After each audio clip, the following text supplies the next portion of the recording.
Good morning class 9th। आज हम start करेंगे हिस्ट्री का second chapter, that is socialism in Europe and the Russian revolution. अब ये जो चैप्टर है ऑनेस्टली कहूँ तो काफ़ी ज़्यादा डिफ़िकल्ट है in comparison to other chapters. Different है, थोड़ा टफ़ है, समझना होगा आपको इसे ध्यान से, और आपका चैप्टर जो है वो थॉरली रीड करना होगा। अब भाई सोशल चेंज, समाज में कैसे बदलाव आया। सबसे पहले हमने फर्स्ट चैप्टर में पढ़ा फ्रेंच रेवोल्यूशन। अब जो फ्रेंच रेवोल्यूशन था, क्रांति जो आई थी फ्रांस में, जो क्रांति आई थी उससे फ्रांस ही नहीं बल्कि यूरोप के पूरे जो कॉन्टिनेंट है उसमें जितने भी कंट्रीज़ हैं उन सब के ऊपर जो है वो चेंज आया था। सबके जो सोसाइटीज़ थी सभी कंट्रीज़ में, इसमें नई नई तरह की जो पॉसिबिलिटीज़ हैं समाज में वो देखने को मिली। अब यूरोप और एशिया जो है नए नए आइडियाज़ जो हैं वो नज़र आ रहे थे, और उसमें ये था जो नई नई आइडियोलॉजीज़ जो थी वो बन रही थी। जैसे कंजर्वेटिव्स हैं, हमने पढ़े थे फ्रांस में, हमने लिबरल्स पढ़े थे, हमने जो लिबरलिज्म के बारे में पढ़ा था। तो हमने यूरोप में देखा था कि एक नई तरह की आइडियोलॉजीज़ जो थी वो क्रिएट हो रही थी, और लोग जो थे वो उनको डिस्कस भी किया करते थे, और बाद में लोग डिसाइड करते थे अपने अपने ओपिनियन के आधार पर कि किस तरह की गवर्नमेंट जो है वो होनी चाहिए, किस तरह के जो सोशल पावर है वो होनी चाहिए।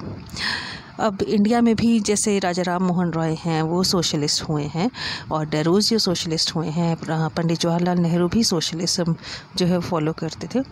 इसके अलावा जो कॉलोनीज़ रहीं, अब यूरोप के जो बड़े बड़े देश थी, फ्रांस है, इंग्लैंड है, जर्मनी है, ये सभी क्या करते थे, ये छोटे छोटे कंट्रीज़ में जा कर के वहाँ पर अपनी कॉलोनीज़ बनाया करते थे। जैसे इंडिया है या कैरेबियन आइलैंड्स हैं या अफ्रीका है, तो वहाँ पर जा कर के ये चेंज करते थे, वहाँ पर उनको ऑक्यूपाई करते थे, और उसी के कारण इम्पेरियलिज्म स्टार्ट हुआ। इम्पेरियलिज्म के बाद क्या हुआ कि वहाँ पर जो न्यू आइडियाज़ है वो भी पहुँचे, क्योंकि सोशलिज्म जो है या जो रेवोल्यूशंस है उनकी न्यूज़ तो हर जगह पहुँच रही थी ना। तो इसके कारण क्या हुआ कि अलग अलग तरह के जो लोग थे, जैसे कंजर्वेट्स हैं, लिबरल्स हैं, रेडिकल्स हैं, इनका उदय हुआ, नई तरह की आइडियोलॉजी जो है वो क्रिएट हुई। रशिया में रेवोल्यूशन आया, और उसके कारण जो सोशलिज्म है ये दुनिया की सबसे इम्पॉर्टेंट और सबसे पावरफुल आइडियोलॉजी जो है वो बन के सामने आई 20th सेंचुरी में, 1900 वाले पीरियड में। अब हम इसमें पढ़ेंगे लिबरल्स, रेडिकल्स और कंजर्वेटिव्स के बारे में। सबसे पहले हम लिबरल्स को समझने की कोशिश करेंगे कि लिबरल्स कौन है। अभी जो लिबरल्स हैं वो क्या है, वो एक ऐसी चाहते हैं, लिबरल्स इस तरह के लोग थे जो सभी जो रिलीजन्स हैं उनके रिस्पेक्ट करते थे। उनके मुताबिक लोगों में किसी भी धर्म को लेकर के कोई डिस्क्रिमिनेशन नहीं होना चाहिए, सभी धर्म जो है उनमें इक्वालिटी होनी चाहिए। वो डायनेस्टिक रूलर्स के अगेंस्ट थे। उनके मुताबिक जो राजा का रूल है वो ख़त्म हो जाना चाहिए, कोई राजा नहीं होना चाहिए, मतलब जैसे राजा का बेटा राजा बनेगा, रानी की बेटी जो है वो रानी बनेगी, तो इस तरह से जो डायनेस्टिक रूल है वो नहीं होना चाहिए। इसके अलावा वो इंडिविजुअल राइट्स के जो पक्ष में थे। उनके मुताबिक लोगों को कुछ राइट्स जो हैं वो मिलने चाहिए गवर्नमेंट के अगेंस्ट। जैसे हमें फंडामेंटल राइट्स मिले हुए हैं, right to move freely, right to expression, right to political rights हमें मिले हुए हैं, देन राइट टू वर्शिप हमें मिला हुआ है। तो ये सभी जो हैं ये हमें राइट्स जो है वो मिले हैं, और उनके मुताबिक भी ये लोगों को राइट मिलने चाहिए। तो ये जो लोग हैं, जो लिबरल्स हैं, ये कुछ हद तक डेमोक्रेट्स के जैसे थे। तो उसके बाद आता है कि इसके लिए क्या होगा, कैसे होगा ये डायनेस्टिक सक्सेशन, कब ख़त्म होगा, जब पार्लियामेंट्री गवर्नमेंट जो है वो इस्टेब्लिश हो जाएगी और एक इंडिपेंडेंट जुडिशरी इस्टेब्लिश होगी। भाई पार्लियामेंट्री गवर्नमेंट होगी तो उनमें से ही लोग जो हैं सोसाइटी में से चुने जाएंगे रिप्रेजेंटेटिव, और वो पार्लियामेंट में बैठ कर के लोगों के इश्यूज़ को ही डिस्कस करेंगे। जुडिशरी होगी एक ऐसी जुडिशरी, इंडिपेंडेंट, निष्पक्ष, जो ना प्राइम मिनिस्टर की सुने, ना गवर्नर की सुने, ना प्राइम मिनिस्टर, ना प्रेसिडेंट, ना राजा, किसी की ना सुने, जो निष्पक्ष होकर डिसीजन दे। वो डेमोक्रेट्स तो नहीं थे। डेमोक्रेट्स क्यों नहीं थे? क्योंकि वो यूनिवर्सल एडल्ट फ्रेंचाइजी के पक्ष में नहीं थे। उनके मुताबिक जो वोटिंग राइट है वो सिर्फ़ और सिर्फ मेन को मिलना चाहिए और किसी को नहीं, वो भी मेन कौन से, जो रिच हैं, जिनके पास लैंड है। तो यही जो एक चीज़ है वो उन्हें डेमोक्रेट से अलग करती है। वरना उनकी सारी बातें बहुत अच्छी हैं लिबरल्स की। लिबरल्स को हम उदारवादी जो है वो कहते हैं, जो फ्रीडम्स की डिमांड करते हैं। फिर आते हैं रेडिकल्स। अब रेडिकल्स क्या चाहते हैं? रेडिकल्स के मुताबिक एक ऐसी गवर्नमेंट होनी चाहिए जो मेजॉरिटी लोगों के द्वारा बनाई जानी चाहिए। मतलब कंट्री में जिस तरह के लोग मेजॉरिटी में हैं उन्हीं की गवर्नमेंट जो है बननी चाहिए, डेमोक्रेटिक गवर्नमेंट होती है। बहुत से ऐसे लोग थे रेडिकल्स जो ये चाहते थे कि विमेन को भी राइट टू वोट जो है वो मिलना चाहिए। रेडिकल कौन से लोग होते हैं? अब जो लिबरल्स हैं, अब 2-3 तरह के लोग होते हैं ना। एक बंदा चाहता है कि जो चेंज है वो धीरे धीरे करके आए, स्लोली ग्रेजुअल चेंजेस जो है वो होती हैं। और कुछ लोग ऐसे होते हैं जिनको एकदम से चेंज चाहिए होता है कि बस जो भी हो आज ही होना चाहिए, आज ही कदम उठाओ, जो भी स्टेप्स उठाने हैं, और कुछ ही टाइम में जो चेंज है वो नज़र आना चाहिए। ठीक है, तो उन्हें रेडिकल्स कहा जाता है, जो वेट नहीं करते बल्कि जिन्हें चेंज चाहिए तो पूरा 360 चेंज जिन्हें चाहिए होता है। तो इसके अलावा ये जो लैंड ओनर्स थे या जो वेल्दी ओनर्स थे, फैक्ट्री ओनर्स थे, उनके जो प्रिविलेजेस उनको जो बाय बर्थ मिली हुई थी उनके खिलाफ थे। इसके अलावा वो प्राइवेट प्रॉपर्टी के अगेंस्ट नहीं थे। उनके मुताबिक प्राइवेट प्रॉपर्टी, अब जिसके पास पैसा है उसको प्राइवेट प्रॉपर्टी रखने का अधिकार होना चाहिए, वो जितनी मर्ज़ी रखे, जो मर्ज़ी करे उसके साथ। प्राइवेट प्रॉपर्टी के नुकसान भी होते हैं, लेकिन यहाँ पर रेडिकल्स जो हैं वो इसके पक्ष में थे। ठीक है, वो आगे डिस्कस करेंगे कैसे नुकसान देती है। इसके अलावा वो प्राइवेट प्रॉपर्टी का कुछ हाथों में होना भी उनको पसंद नहीं था। उनके मुताबिक सोसाइटी में ऐसा नहीं होना चाहिए कि कम लोग हैं, बहुत कम ऐसे लोग हों जिनके पास बहुत ज़्यादा लैंड हो, प्राइवेट प्रॉपर्टी हो, बल्कि वो चाहते थे कि जो प्रॉपर्टी है इट शुड बी डिवाइडेड। फिर आते हैं कंजर्वेटिव्स। अब ये जो कंजर्वेटिव्स हैं ये ना तो लिबरल्स को पसंद करते थे ना रेडिकल्स को। अब कंजर्वेटिव कौन होते हैं? जो पुराने विचारों वाले लोग हैं, रूढ़िवादी, जिनको कोई चेंज नहीं पसंद होता। अब सी से कंजर्वेटिव होता है, सी से होता है चेंज, लेकिन उन्हें चेंज नहीं पसंद है, तो वो लिबरल्स और रेडिकल्स के अगेंस्ट है।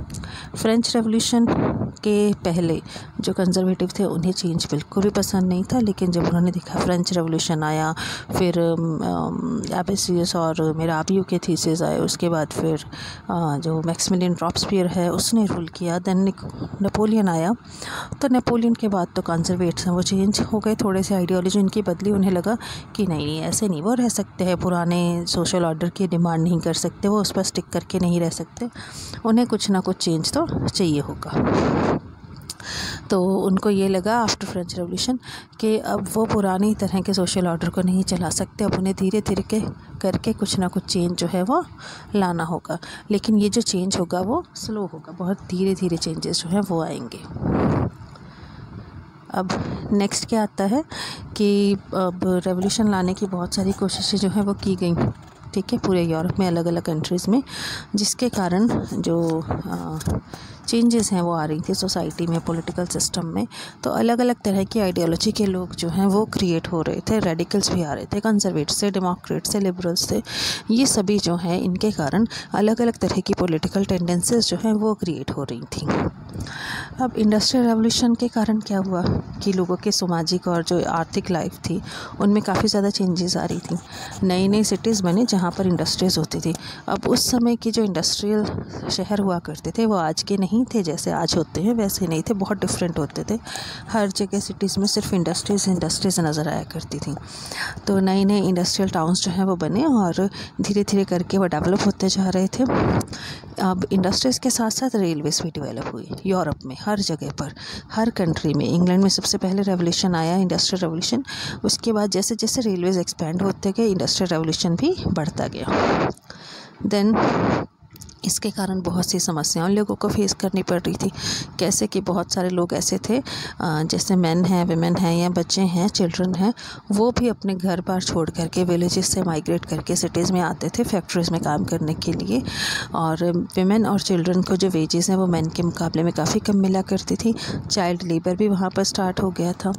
वर्किंग आवर्स बहुत ज़्यादा हुआ करते थे, 15-16 आवर्स तक जो वर्कर्स हैं वो वर्क किया करते थे और उनकी वेजेस बहुत कम होती थी। अनएम्प्लॉयमेंट, अब उन सालों में क्या हुआ कि इंडस्ट्रियल रेवोल्यूशन भी आ रहा था, पॉपुलेशन बहुत तेज़ी से बढ़ रही थी, जिसके कारण इंडस्ट्रियलाइजेशन होने के बावजूद भी अनएम्प्लॉयमेंट की समस्या तब स्टार्ट हो गई थी। बहुत से लोग अनएम्प्लॉयड होते थे। देन हाउसिंग और सैनिटेशन प्रॉब्लम्स भी काफ़ी ज़्यादा थी उन दिनों, और लोग स्लम्स में झुग्गी झोपड़ी में रहा करते थे जहाँ साफ़ सफाई की कोई व्यवस्था नहीं थी।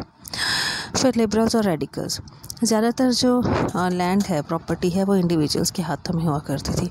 इनमें से बहुत से लिबरल्स रेडिकल्स ऐसे थे जिनके खुद के पास जिनकी प्रॉपर्टी थी और जो इंडस्ट्रीज़ हुआ करती थी उनके पास, और वो लोगों को जॉब्स भी देते थे। मतलब वो इंडस्ट्री है उनकी, तो वहाँ पर वर्कर्स जो है वो काम करते थे।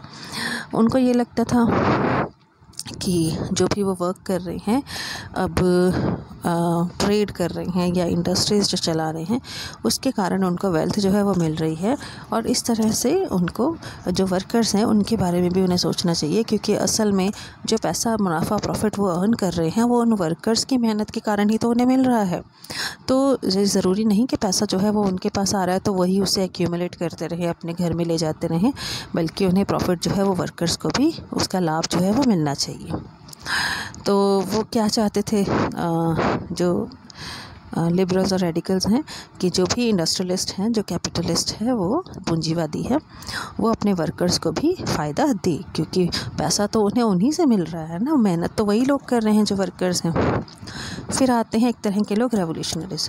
अब भाई रेडिकल्स और लिबरल्स, कंजर्वेटिव्स जो हैं, ये अलग अलग तरह की आइडियोलॉजी वाले लोग थे जो क्रिएट हुए पूरे यूरोप में। जो भी पॉलिटिकल, सोशल, इकोनॉमिक चेंजेस आ रही थी, रेवोल्यूशंस हो रहे थे उसके कारण, और अब यही लोग बाद में जाकर क्रांतिकारी बने। पहले इन्हें लगा कि इन्हें सिर्फ इनकी सोच बदली, फिर उन्होंने उसको प्रैक्टिस में लाना स्टार्ट किया, लोगों को समझाना स्टार्ट किया, आइडियोलॉजीज़ बनने लगी, तो उसके अकॉर्डिंगली ये वर्क करने लगे। फिर इन्हें लगा कि जो एग्जिस्टिंग गवर्नमेंट्स हैं, मोनार्कीज़ हैं, उन्हें ख़त्म हो जाना चाहिए, ताकि ऐसी गवर्नमेंट्स आनी चाहिए जो लोगों का भला करे, जो सोसाइटी को में वेलफेयर करे लोगों का। फ्रांस, इटली, जर्मनी, रशिया, यहाँ पर जो रेवोल्यूशनरीज थे उन्होंने जो मोनार्की थी उनको ख़त्म करने की कोशिशें की, रेवोल्यूशंस हुए। जूसेप मैज़नी, अब जूसेप मैज़नी जो है 1815 में एक इटालियन नेशनलिस्ट हुए हैं, जिन्होंने जो इटली है वहाँ पर जो रेवोल्यूशन है वो किया था। अब इनके बारे में यहाँ ज़्यादा तो नहीं है, लेकिन हाँ आप बता सकते हैं कि इटालियन रेवोल्यूशनरी थे। इनके बारे में हम 10th में पढ़ेंगे, बहुत इंपॉर्टेंट पर्सनालिटी हैं। 19th सेंचुरी के हाफ में क्या हुआ कि जो सोशलिज़म है वो बहुत तरह की एक वेल अट्रैक्टेड जो आइडियोलॉजी है वो बन चुकी थी। हर कोई सोशलिज़म से प्रभावित हो रहा था। सोशलिज़म क्या होता है? सोशलिज़म एक ऐसे कंडीशन या सिस्टम होता है, समाज होता है, जिसमें जो मीन्स ऑफ प्रोडक्शन है, इंडस्ट्रीज हैं, एग्रीकल्चर है, या जो भी मीन्स ऑफ प्रोडक्शन है, वो सभी जो हैं वो गवर्नमेंट के हाथों में होते हैं, ना कि किसी एक इंडिविजुअल के हाथों में। सोशलिस्ट कौन हुए? जो प्राइवेट प्रॉपर्टी के अगेंस्ट थे। प्राइवेट प्रॉपर्टी, अब भी समझो मेरे पास इंडस्ट्री है, मेरे पास लैंड है, प्रॉपर्टी है, बहुत सारी लैंड है, पुश्तों से मेरे पास है, तो मैंने क्या किया, उसमें से कुछ हिस्सा बेच करके ज़मीन बेच दी और वहाँ पर एक इंडस्ट्री लगा ली। जब इंडस्ट्री लगा ली तो मैंने वहाँ पर लोगों को हायर किया वर्क करने के लिए।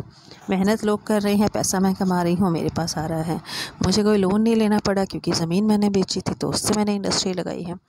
अब क्या है कि वो जो प्राइवेट प्रॉपर्टी है वो तो मुझे कमा के दे रही है ना, तो मुझे ज़्यादा प्रॉफिट हो रहा है। मैंने इंडस्ट्री लगाई तो एग्रीकल्चर से ज़्यादा प्रॉफिट हुआ, वर्कर्स वर्क कर रहे हैं, प्रॉफिट मुझे मिल रहा है। तो जो सोशलिस्ट हैं वो प्राइवेट प्रॉपर्टी के अगेंस्ट थे। उनके मुताबिक प्राइवेट प्रॉपर्टी नहीं होनी चाहिए।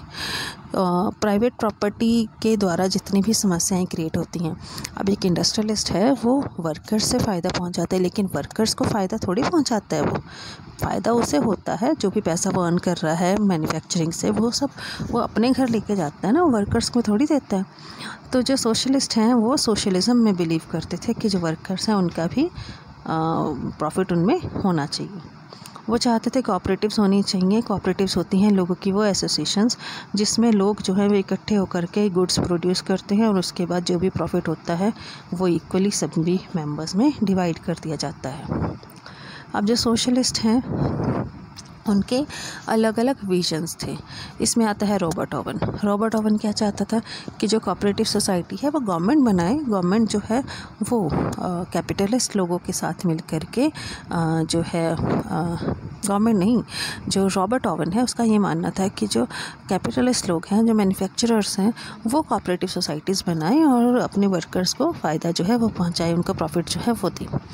तो उसने खुद एग्जांपल सेट किया। उसने ऐसा नहीं कि सिर्फ लोगों को शिक्षा दी कि तुम ऐसा करो, तुम्हें ऐसा करना चाहिए, उसने खुद किया। उसने न्यू हार्मनी नामक एक कम्युनिटी जो है कोऑपरेटिव जो है वो बनाई थी इंडियाना में, अमेरिका में।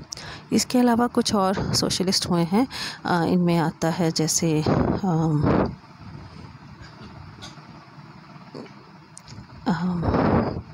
ये चाहते थे कि जो कोऑपरेटिव्स हैं वो लोगों के द्वारा जो है वो नहीं होनी चाहिए, कैपिटलिस्ट नहीं कर सकते, बल्कि इंडिविजुअल इनिशिएटिव होना चाहिए और गवर्नमेंट जो है वो कोऑपरेटिव्स को इनकरेज करे।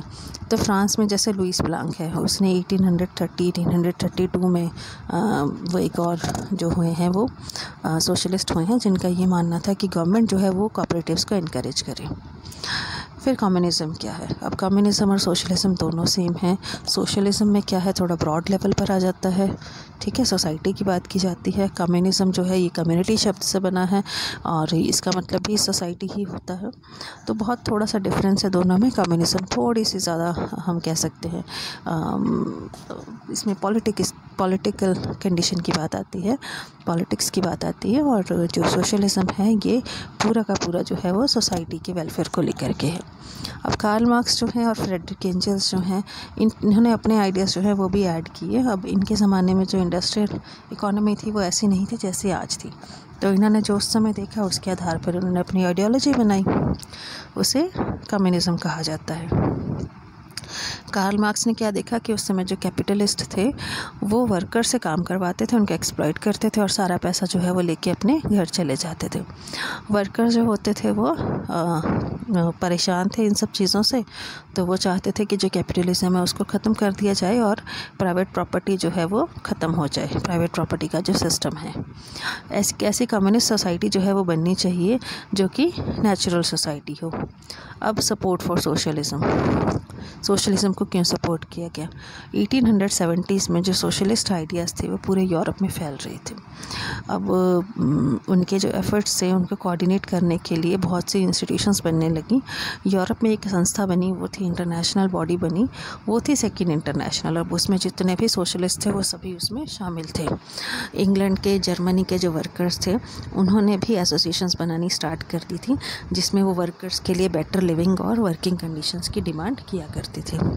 इसके अलावा उन्होंने फंड्स जो हैं वो भी बनाने स्टार्ट कर दिए, वर्कर्स की हेल्प किया करते थे, ठीक है, उनके वर्किंग आवर्स कम करवाने के लिए, उनके लिए वोटिंग राइट दिलाने की उनको डिमांड किया करते थे, या अगर किसी को ज़रूरत होती थी तो उसे पैसे जो है वो भी प्रोवाइड करते थे, वो हेल्प किया करते थे फाइनेंशियली। जर्मनी में 1905 में सोशलिस्ट जो थे और ट्रेड यूनियंस जो थी वो बनने लगी।